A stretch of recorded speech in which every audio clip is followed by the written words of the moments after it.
मित्रांनो, चॅनलवरती पहिल्यांदाच आलेले असाल तर चॅनलला सबस्क्राईब करा. भीमा आज खुशीत होता. सकाळपासूनच त्याच्या अंगात उत्साह भरला होता. आज त्याच्या मुलीचं बारसं सासूरवाडीतून तसा सांगावा आला होता. भीमाची बायको हौसा बाळंतपणासाठी माहेरी गेली होती. बारसं तिकडंच होतं. त्याची सासूरवाडी खुंटाळवाडीतून पिंपळगावपासून 1.5 मैल पायी अंतरावर. येण्या जाण्यासाठी थेट वाहनांची सोय नाही, कारण पिंपळगाव ते खुंटाळवाडी थेट रस्ता नाही. गाडीने जायचे म्हणजे रांजणगावकडे जाऊन मग खुंटाळवाडीकडे फिरून यावे लागे. एकूण 6 मैल. त्यामुळे माळरानातून जाणारी पायवाट जास्त सोयीची वाटे. त्या वाटेत अर्धा मैल घनदाट जंगलही लागत असे. पायीच प्रवास करून ये जा करावी लागे. मोटारसायकल तर सोडाच. गावात एकूण 4 सायकली होत्या त्यावेळी. सायकल विकत घेण्याची भीमाची ऐपत नव्हती, अन ती त्याला चालवताही येत नव्हती. अन तशीही खुंटाळवाडीची पायवाट आता भीमाच्या पायाखालची झाली होती. त्याच्या लग्नाला एक तप उलटलं होतं. पहिला मुलगा नामदेव आता 10 वर्षाचा होता. भीमाला यावेळी मुलगी पाहिजे होती, अन देवानेही त्याचे मन हेरलं. लक्ष्मी जन्माला आली होती. भीमाच्या आनंदाला पारावर राहिला नव्हता. पहाटे लवकर उठून त्यानं शेत गाठलं आणि बकासुरासारखी वैरण कापून चांगलं 20-22 गवताच्या पेंड्याचे ओझं घेऊन तो 7च्या आत घरी आला. दावणीच्या जनावरांचा आजचा प्रश्न सुटला होता. आंघोळ आटोपून त्यानं न्याहारी केली. नामदेवला हाक मारून उठवलं. नामदेव थोडा वेळ पेंगतच होता. भीमानं आईला काल बारशाला जाण्याबद्दल विचारलं होतं, पण एवढी पायपीट करून जमणार नसल्याने म्हातारीने नकार दिला होता. दुपारच्या जेवणाला खुंटाळवाडीत पोहोचावं अशा बेतानं भीमा नामदेवला घेऊन सासूरवाडीला जायला निघणार होता. त्यानं तयारी सुरू केली. तालुक्याला जाऊन आणलेलं नवीन हिरवं 6वार पातळ, चोळीच्या खण, गव्हाची ओटी, नारळ ह्या सर्व वस्तू म्हातारीनं एका कापडी पिशवीत भरून ठेवल्या. दुसऱ्या एका पिशवीत हाताने शिवलेली सुती टोपडी, छोटीशी गोधडी, काही बाळुती असं काही बाई भरलं होतं. म्हातारीनं एका कागदाच्या पुडीत ग्रामदैवत जनाईचा अंगारा दिला अन पोहोचल्यावर आठवणीने बाळंतिणीच्या कपाळावर लावायला निक्षून सांगितले. ती अंगाऱ्याची पुडी भीमानं बंडीच्या खिशात जपून ठेवली. सर्व भराभर झाली होती. खेळायला गेलेल्या नामदेवला म्हातारीनं हुडकून आणलं आणि त्याचे हातपाय धुतलं अन त्याला दूध भात खाऊ घातला. भीमा दुपारचे जेवण सासूरवाडीला जेवणार होता. 10:30 वाजून गेले होते. मे महिना असल्याने उन्हाचा जोर वाढू लागला होता.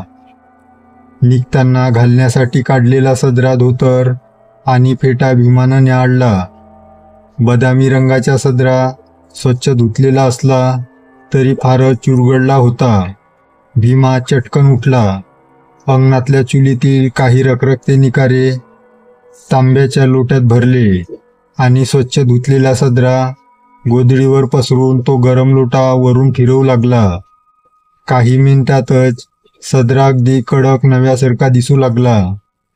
तोपर्यंत म्हातारीनं नामदेवला मागच्या वर्षी जत्रेसाठी घेतलेली विजार शर्ट घातले. डोक्याला खोबरेल तेल चोपडले.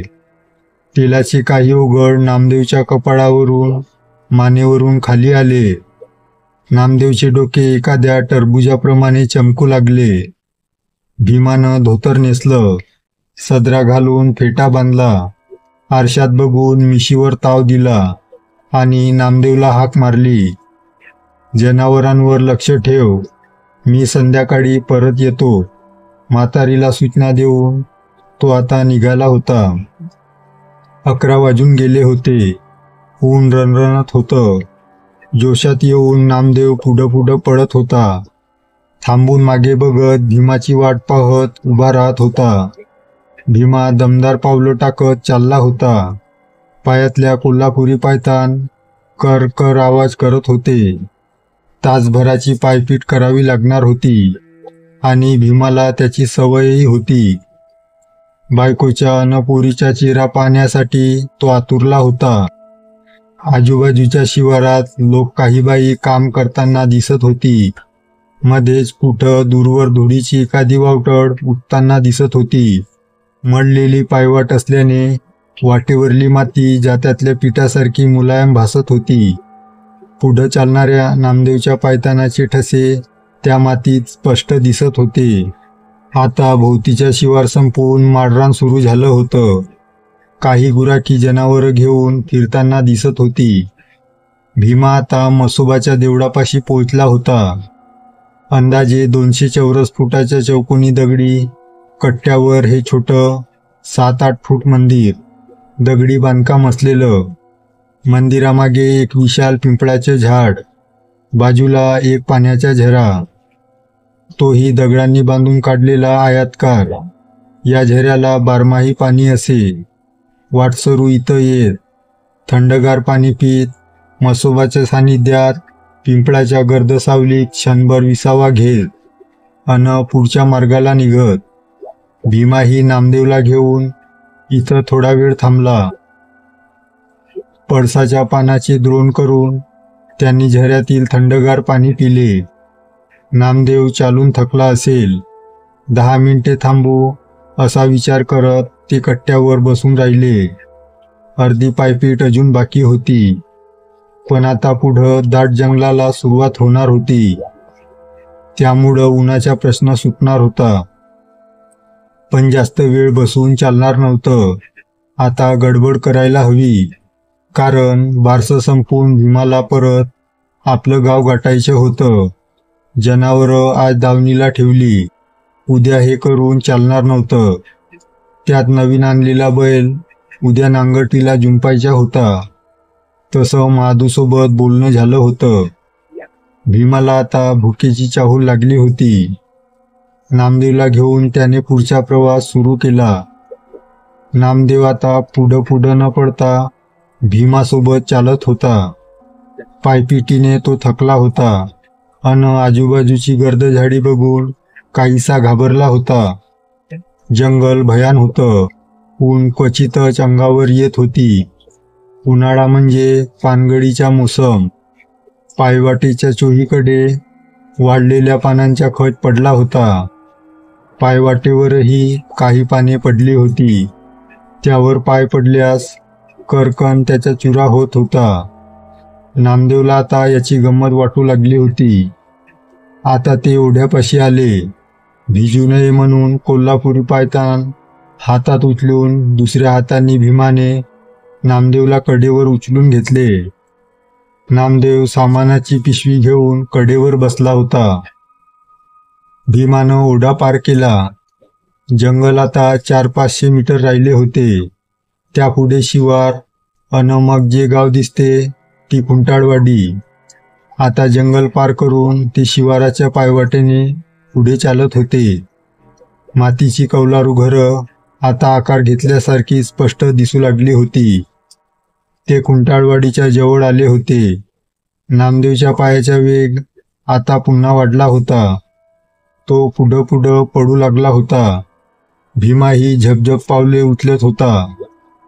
त्याला आता भूकही लागली होती.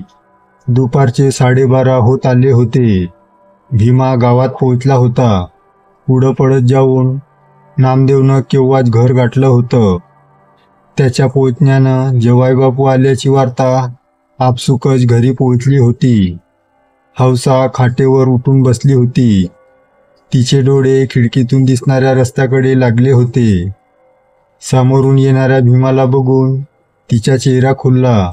धोतर, बदामी सदरा, डोक्यावर बांधलेला शेंद्री फेटा भीमा भरदस्त वाटत होता. भीमाचा सासरा भीमाला बघून चटकन घराबाहेर आला. भीमाला हसून अभिवादन करत आत घेऊन आला. घोंगडं आधीच अंथरलं होतं. पेटीत भीमा घोंगड्यावर बसला. घरात पुरणपोळीचा वास सुटला होता. भीमाच्या पोटातील भुकेचे कावळे थैमान घालत होते. चहापान झाल्यावर भीमानं मोर्चा हौसेकडे वळवला. तान्या बाळाला अलगद घेत हौसेशी गप्पा मारू लागला. नामदेव हौसाला बिलगून बसला होता. हौसानं पिशव्या चाचपून त्यातलं सामान बाहेर काढलं. हिरवं पातळ खांद्यावर घेऊन बघत ती त्याच्याशी बोलत होती. तेवढ्यात सासरेबुवांनी भीमाला जेवायला आवाज दिला. जेवण उरकून झाल्यावर भीमाची व्यवस्था माडीवर करण्यात आली. 2 वाजून गेले होते. बारसं संध्याकाळी 5च्या दरम्यान होतं. भीमानं एक झोप काढण्याचा विचार केला. 4:30च्या सुमारास भीमाला जाग आली. तो माडीवरून खाली आला. बारशाची लगबग सुरू झाली होती. बाहेरच्या खोलीत लाकडी पाळणा तुळईला बांधला होता. त्याला झेंडूच्या फुलांनी सजवलं होतं. पाळण्याखालील सारवलेल्या भुईवर तांदळाच्या पिठांनी रांगोळी काढली होती. पाळण्यात गोंडपाटावर भीमानं आणलेली नवीन गोधडी टाकली होती. नामदेव पाळण्याभोवती घुटमळत खेळत होता. भीमानं तोंडावर पाणी मारून तरतरीत झाला. सासूबाईंनी त्याला चहाचा पेला दिला अन आजूबाजूच्या बायांना बारशाला बोलवण्यासाठी त्या निघून गेल्या. हौसा नवीन हिरवं पातळ नेसून तयार झाली होती. तिनं केसात गजरा मळला होता. कपाळावरचं कुंकू उठून दिसत होतं. भीमा काही वेळ तिच्याकडं पाहतच राहिला. तशी ती लाजली. आता बाया बापल्या जमा होऊ लागल्या. तसा भीमा घराबाहेरील अंगणात येऊन बाजेवर बसला. सासरेबुवांनी त्याला पानाच्या विडा दिला अन ते गप्पा मारू लागले. घरात 20-25 बाया जमा होऊन आता बारसं सुरू झालं होतं. काही वयस्कर बाया मंजूळ आवाजात पाळणा म्हणू लागल्या होत्या. मध्येच त्यांच्या खिदळण्याचा आवाज येत होता. पोरीचं नाव लक्ष्मी ठेवलं होतं. नामदेव कधी आत तर कधी बाहेर अंगणात खेळत होता. 1-1.5 तास होऊन गेला होता. बारसं संपून बायांची जेवणं सुरू होती. 10:30 वाजत आले होते. भीमानं निघायचं ठरवून तो हौसेला भेटायला घरात गेला. नामदेवला राहू दे इथं आठवडाभर. म्या चक्कर मारीन 8 दिवसांनी. म्या निघतो, भीमा म्हणाला. हौसाला भीमाचा स्वभाव माहिती होता. एकदा ठरवलं की हा माणूस जाणारच, कुणाचेही ऐकणार नाही. पाणावलेल्या डोळ्यांनी हौसेनं होकार दिला. तेवढ्यात मागून सासरेबुवांचा आवाज आला. असं कसं चालल जेवय बापू? जेवल्या बिगर कसं जाऊ देऊ आम्ही तुम्हासनी? अन म्या म्हणतो आजच्या दिस राहू द्या की जायचं. भीमानं परिस्थिती समजावून सांगितली. पण जेवण करून जायचं मान्य केलं. जेवण करून भीमा जायला निघाला. 7 वाजत आले होते. पण आता एक वेगळाच प्रश्न उभा राहिला. नामदेव परत पिंपळगावला येण्याचा हट्ट धरून बसला. हौसा, आजी आजोबा अन भीमाने खूप समजावलं. तो काही केल्या एकेना. चिडून भीमाने त्याच्या पाठीत एक धपाटाही ठेवून दिला. पण त्याने प्रश्न आणखीनच चिघळला. नामदेव धाय मोकळून रडू लागला. शेवटी त्याला घेऊन जायचं भीमानं ठरवलं. सासू सासऱ्यांनी विरोध केला, पण नामदेवच्या हट्टापुढे त्यांनीही गुडघे टेकले. सासऱ्यांनी भीमाजवळ एक घोंगडं आणि कंदील दिला. भीमा नामदेवला घेऊन निघाला. या सर्व गोंधळात 7:30 होऊन गेले होते. घरी पोहोचायला 1-1.5 तास पायपीट करावी लागणार होती.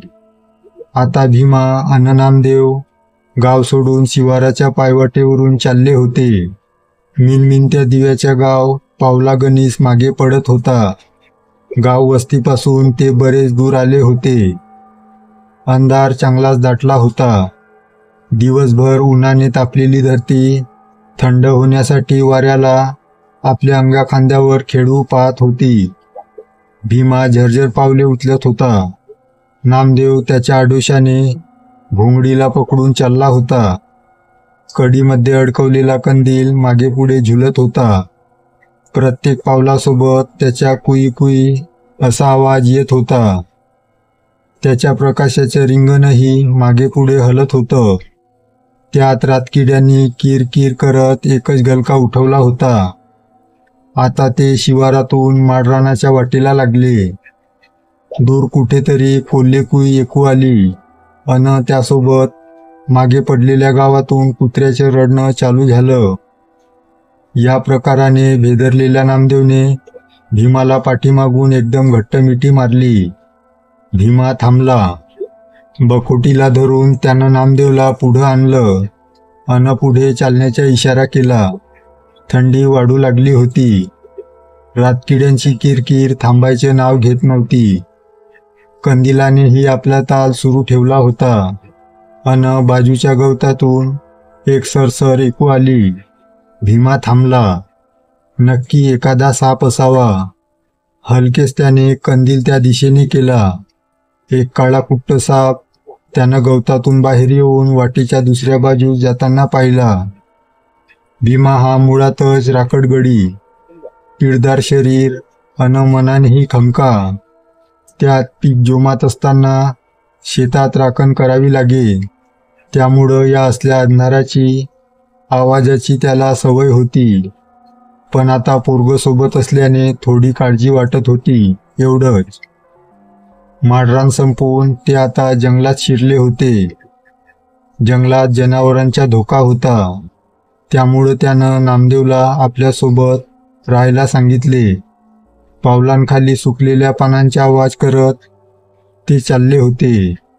थंडी आता अधिक बोचरी झाली होती. रातकिड्यांची किरकिर वाढल्याचा भास होत होता. भीमा नेटाने पावले टाकत होता. घोंगडीचं खाली आलेलं एक टोक स्वतःभोवती गुंडाळून नामदेव सोबत चालत होता. पाण्याची खडखड ऐकू येऊ लागली. खडखडण्याचा आवाज जवळ येत होता. ते आता ओढ्याजवळ आले होते. भीमानं कंदील नामदेवकडे दिला. पायतान काढून डाव्या हातात घेतलं अन उजव्या हातात नामदेवला उचलून तो ओढ्यात शिरला. पाणी थंडगार होतं. अंगावर शहारे आले. ओढा चांगला 15-1 फूट तरी अरुंद होता. भीमाच्या पायाच्या डुबुक डुबुक असा आवाज येत होता. काही क्षणात तो ओढ्यापलीकडे पोहोचला आणि त्याने पायतान खाली टाकलं.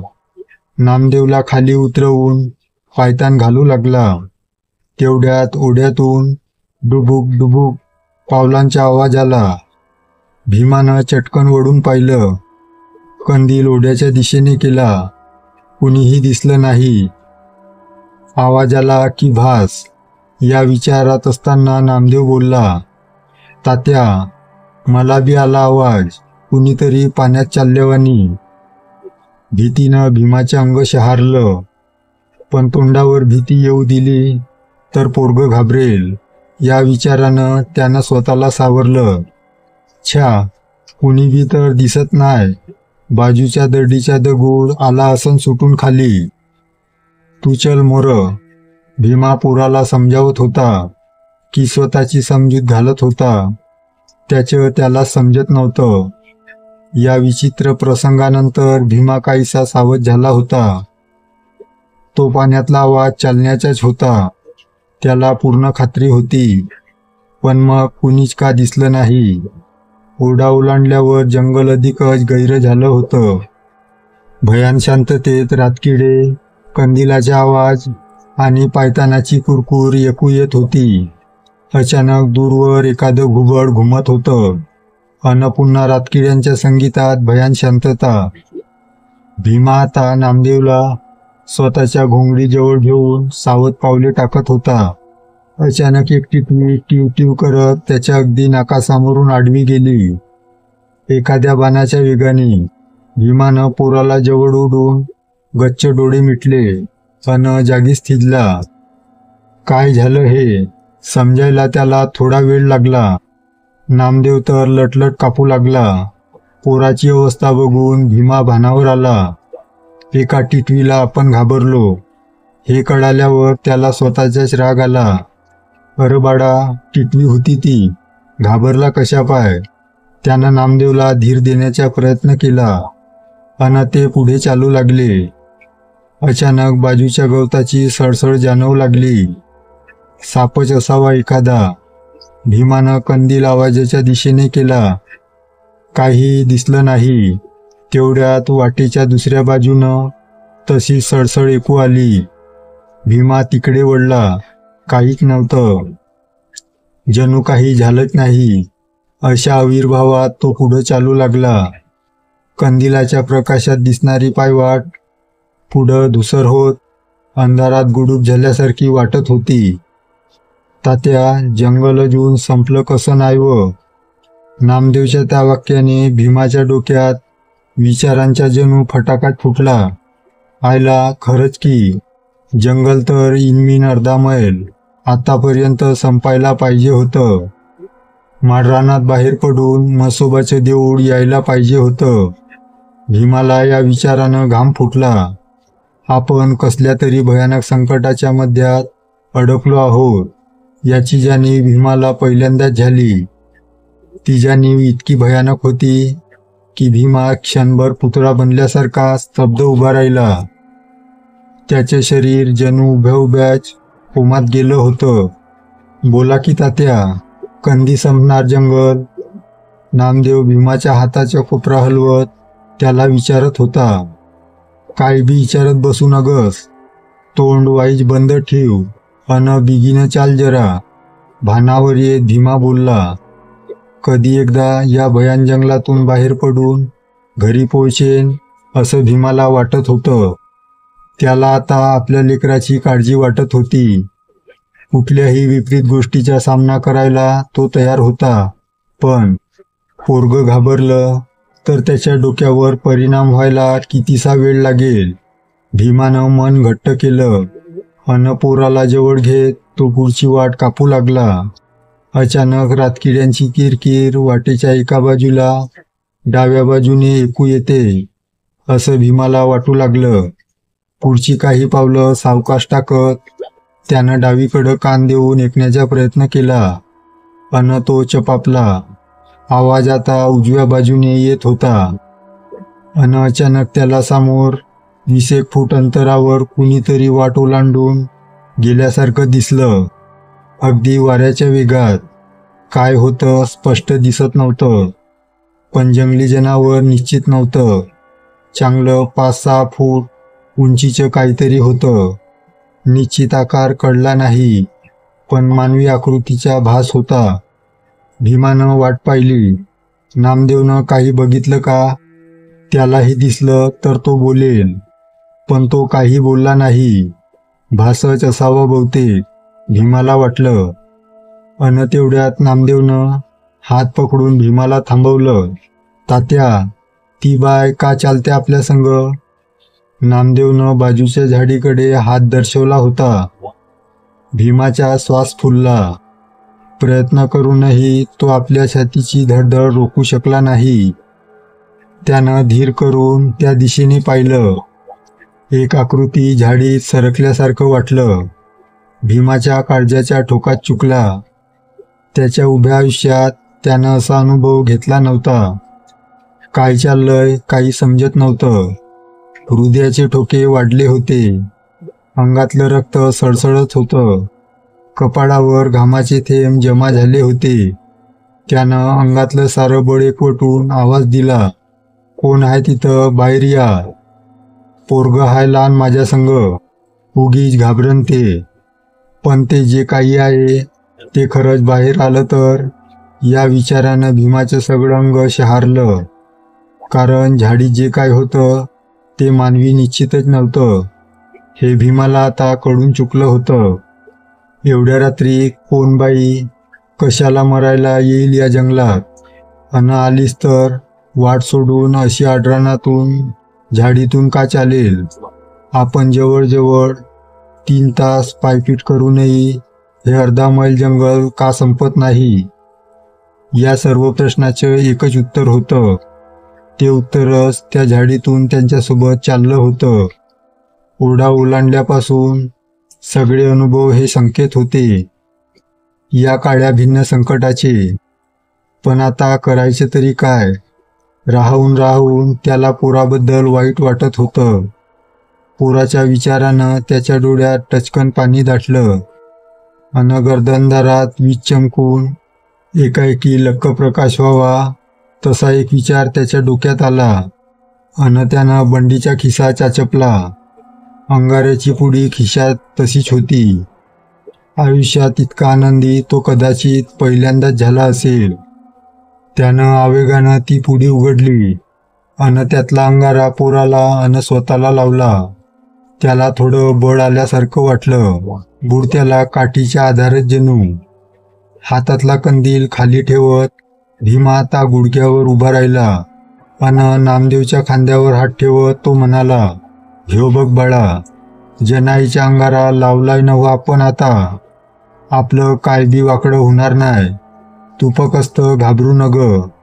तुझ्या बा हाय तुझ्या संग. काय बी दिसन, कंचा बी आवाज येईन.